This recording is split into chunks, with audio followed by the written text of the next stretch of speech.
Արցախի Հանրապետության մեծարգո նախագահ, Հայաստանի եւ Արցախի ազգային ժողովի մեծարգո նախագահներ, Անվտանգության խորհրդի հարգելի անդամներ։ Այսօր տեղի է ունենում Հայաստանի եւ Արցախի անվտանգության խորհուրդների թվով 4-րդ նիստը, եւ սա այլևս հաստատված մի ձևաչափ է, որտեղ քննարկվում են Հայաստանի եւ Արցախի անվտանգության օրակարգի ամենատարբեր հարցեր։ Այսօրվա նիստը պայմանավորված է նրանով, որ Արցախում ձևավորվել է նոր իշխանություն, անվտանգության նոր խորհուրդ է ձևավորվել, եւ մենք կարևոր ենք համարում, որ Արցախի մեր գործընկերները հնարավորինս արագ ներգրավվեն այս աշխատանքներում։ Նախ թույլ տվեք Արցախի անվտանգության խորհրդի բոլոր անդամներին շնորհավորել նշանակման կապակցությամբ։ Հայաստանի անվտանգության խորհուրդը նույնպես նոր անդամներ ունի, եւ նրանք նույնպես առաջին անգամ են մասնակցում այս ձևաչափով քննարկումներին, եւ նրանց նույնպես շնորհավորում եմ այս առիթով։ Այս համատեղ նիստի ընթացքում կարևոր եմ համարում մի քանի դիտարկումներ կատարել հարցերի 3 խմբի առնչությամբ, որոնք ես պայմանականորեն կսահմանեի որպես բանակցային գործընթացին Արցախի մասնակցության, բանակցությունների բովանդակային հատվածի հանդեպ մեր մոտեցումների եւ խաղաղ գործընթացի միջավայրի հարցեր։ Անցած տարվա դեկտեմբերի 23-ին մեր համատեղ նիստի ընթացքում ես առանձնահատուկ կարևորեցի Արցախում անցկացվելիք համապետական ընտրությունները։ Արցախում կայացած ընտրությունները հետապնդում էին 3 առաջնահերթ նպատակ։ Առաջին, հնարավորություն տալ Արցախի ժողովուրդը մարդու իրավունքների իրանցմամբ ընտրել այն իշխանություններին, որոնք կկազմակերպեն երկրի քաղաքական եւ հասարակական կյանքը։ Երկրորդ, հնարավորություն տալ Արցախի ժողովրդին ընտրել այն իշխանություններին, որոնք պետք է ապահովեն իր անվտանգությունը։ Հայաստանի Հանրապետությունը իհարկե կշարունակի աջակցել Արցախի իշխանություններին, Արցախի բնակչությանը պաշտպանելու իրենց հանձնառության մեջ, շարունակելով լինել Արցախի անվտանգության երաշխավորը։ Երրորդ, Արցախի ժողովուրդը նախագահական եւ խորհրդարանական ընտրությունների արդյունքում պետք է մանդատ տար իր իշխանություններին ներկայացնելու Արցախը նաեւ բանակցային սեղանին։ Այժմ, երբ ընտրություններն ավարտվել են, իսկ իշխանությունները ձևավորվել, պետք է փաստել, որ այս 3 նպատակները լավագույնս կատարվել են։ Մրցակցային եւ ժողովրդավարական ընտրությունների արդյունքում Արցախն ունի իշխանություն, որն արտահայտում է քաղաքական բարեփոխումների, տնտեսական եւ ենթակառուցվածքային զարգացման արցախցիների ձգտումները։ Ընտրությունների եւ դրան հետեւած իշխանությունների կազմավորման արդյունքում Արցախում տեղի ունեցավ քաղաքական ուժերի համերաշխության եւ համախմբման կարևորագույն գործընթաց, ինչը վստահ եմ առավել ամրապնդեց Արցախի անվտանգությունը։ Վերջապես ընտրություններն ընդգծեցին Արցախի ժողովրդի եւ նրա կողմից ընտրված իշխանության դերը խաղաղ կարգավորման գործընթացում։ Ակնհայտ է, որ առանց Արցախի իշխանությունների լիարժեք ներգրավման բանակցային գործընթացում չի կարող լինել էական առաջընթաց, քանի որ յուրաքանչյուր առաջընթացի համար անհրաժեշտ են կարևորագույն պայմանավորվածությունների ձեռքբերման եւ իրացման կարողություն, եւ այստեղ է, որ Արցախի իշխանությունների ստացած ժողովրդական մանդատը անփոխարինելի է։ Արցախի իշխանությունների ներգրավումը բանակցությունների բովանդակային հարցերում օբյեկտիվ անհրաժեշտություն է, որից խուսափելը առավել կձգձգի առանց այն էլ ձգձգված հակամարտությունը։ Ակնհայտ է, որ հակամարտության կողմերը ունեն իրարամերժ դիրքորոշումներ առանցքային մի շարք հարցերում, եւ եթե անկեղծ լինենք, ապա շատ ավելի հեշտ է ասել, որ հարցերում համաձայն չենք Ադրբեջանի հետ, քան որ հարցերում կարող ենք համաձայնության հասնել։ Նման իրավիճակն առերևույթ ունի բազմաթիվ պատճառներ, բայց եթե մի պահ փորձենք դրանք ընդհանրացնել, ապա ակնհայտ է դառնում, որ մենք բախվում ենք 2 հիմնական խնդրի։ Առաջին խնդիրը արդեն նշեցի, այն վերաբերվում է Արցախի իշխանությունների հետ բանակցելու Ադրբեջանի ներկայիս իշխանությունների դժկամության հետ։ Ինչու եմ շեշտում ներկայիս, որովհետև այս դահլիճում կան մարդիկ, որոնք ոչ միայն բանակցել, այլև փաստաթղթեր են ստորագրել Ադրբեջանի նախկին, ավելի ճիշտ այն ժամանակվա իշխանությունների հետ, ընդ որում նաև Հեյդար Ալիևի նախագահության շրջանում։ Երկրորդ, Ադրբեջանը չի հրաժարվում առավելապաշտական կեցվածքից և դիտարկում է խաղաղ գործընթացը որպես իր բոլոր պահանջների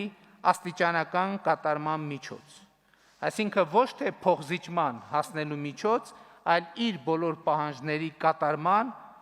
աստիճանական կատարման միջոց։ Այդպես չի լինում և չի լինելու, բանակցային գործընթացը մեկ կամ երկու ընդմիջում ունեցող պատվերով համերգ չէ։ Խաղաղությունը ենթադրում է փոխզիջման հասնելու պատրաստակամություն և համապարփակ լուծումներ։ Հենց այդ պատրաստակամությունը նկատի ունենալով, ես առաջ էի քաշել այն բանաձևը, որի համաձայն Արցախի հարցի որևէ լուծում պետք է ընդունելի լինի Ղարաբաղի ժողովրդի համար, Հայաստանի ժողովրդի համար և Ադրբեջանի ժողովրդի համար։ Այս բանաձևը ոչ այլ ինչ է, քան փոխզիջման հնարավորությունը ընդունելու առաջարկ։ Կրկնում եմ, հնարավորությունը ընդունելու առաջարկ,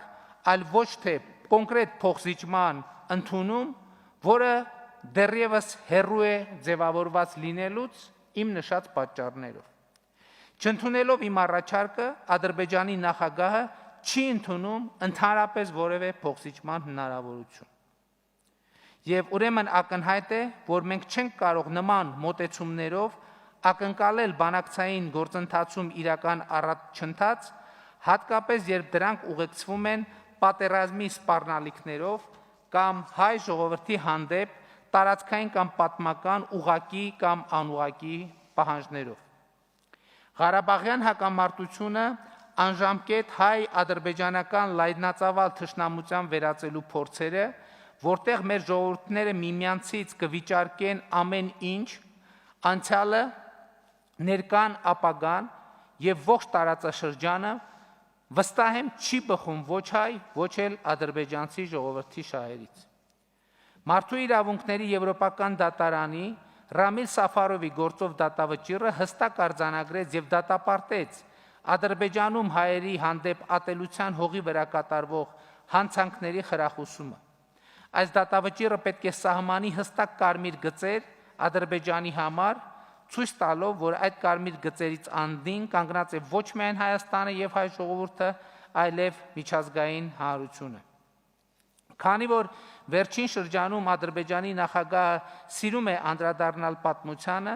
ես նույնպես կուզենայի ձևակերպել իմ միտքը որոշակի պատմական օրինաչափության մատնանշմամբ։ Իր պատմության ողջ ընթացքում, վերջին 100 տարում այսինքն, Ադրբեջանը ենթարկվել է երկու մեծ փորձությունների։ 1920 թվականի ապրիլին, երբ Ադրբեջանը կորցրեց իր 2 տարի առաջ ձեռք բերած պետականությունը, և 1993 թվականի հունիսին, երբ Ադրբեջանը վերստին մոտեցել էր 2 տարի առաջ ձեռք բերված պետականության կորստի եզրագծին, ինչի մասին մեզ այսօր հիշեցնում է ադրբեջանցիների ազգային փրկության օրվա գոյությունը, որի հերթական տարեդարձը ի դեպ նշվեց օրեր առաջ։ Ադրբեջանի պետականության համար այս երկու փորձությունները պայմանավորված էին թե 1920 և թե 1991 թվականին Արցախի դեմ սանձազերծած պատերազմով։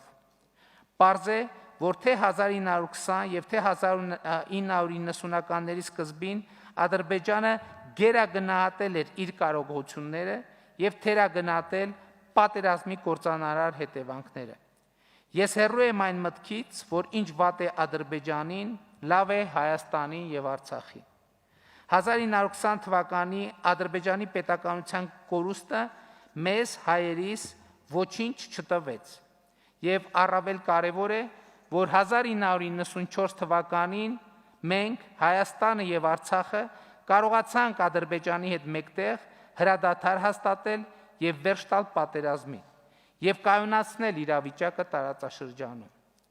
Հայաստանի և Արցախի միասնական անվտանգության համակարգը առավել քան պատրաստ է պաշտպանելու հայ ժողովրդի անվտանգությունը մեր հայրենիքի յուրաքանչյուր հատվածում։ Ուժի կիրառումը անհետևանք չի մնա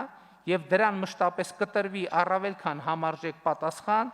թե ռազմական, թե քաղաքական հարթություններում։ Սա հասկանում է նաև Ադրբեջանի նախագահ Իլհամ Ալիևը, որը ըստ էության ինքն իրեն դրել է փակուղու մեջ։ Ավելի քան 15 տարի նա սեփական ժողովրդին խոստացել է ռազմական ճանապարհով լուծել Ղարաբաղի հարցը,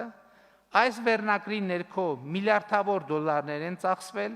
որոնք շատ հաճախ ուղղակի փողերի լվացման տպավորություն են գործում, որոնք ի վերջո հանգրվանում են օֆշորային գոտիների հայտնի մարդկանց պատկանող հաշիվներին։ Ու հիմա նա չի կարողանում սեփական ժողովրդին բացատրել, թե ինչու է իրականությունը այնպիսին, ինչպիսին կա։ Նա հասկանում է, որ իր հնարավոր արկածախնդրությունը անդառնալի ավերածություններ կբերի ոչ միայն Ադրբեջանին, այլև կկազմաքանդի իր հակաժողովրդական իշխանությունը։ Ու մարդկանց ուշադրությունը շեղելու համար նա այս փակուղուց դուրս գալու համար բարձրացնում է իր հայտարարությունների ջերմաստիճանը եւ ընդգրկումը անցյալի ձախողումները փորձելով կոմպենսացնել ապագային վերաբերյալ նոր ու ավելի անհեթեթ խոստումներով։ Վերջերս էլ Ադրբեջանի հատուկ ծառայությունների ուղղորդմամբ այսպես կոչված Արևմտյան Ադրբեջան նախաձեռնություն են ստեղծել նկատի ունենալով Հայաստանի Հանրապետությունը։ Սրանով Ադրբեջանի վարած տարածաշրջանային քաղաքականությունը ավելի ամբողջական է դառնում եւ Արևմտյան Ադրբեջանի անհեթեթ նախաձեռնությունը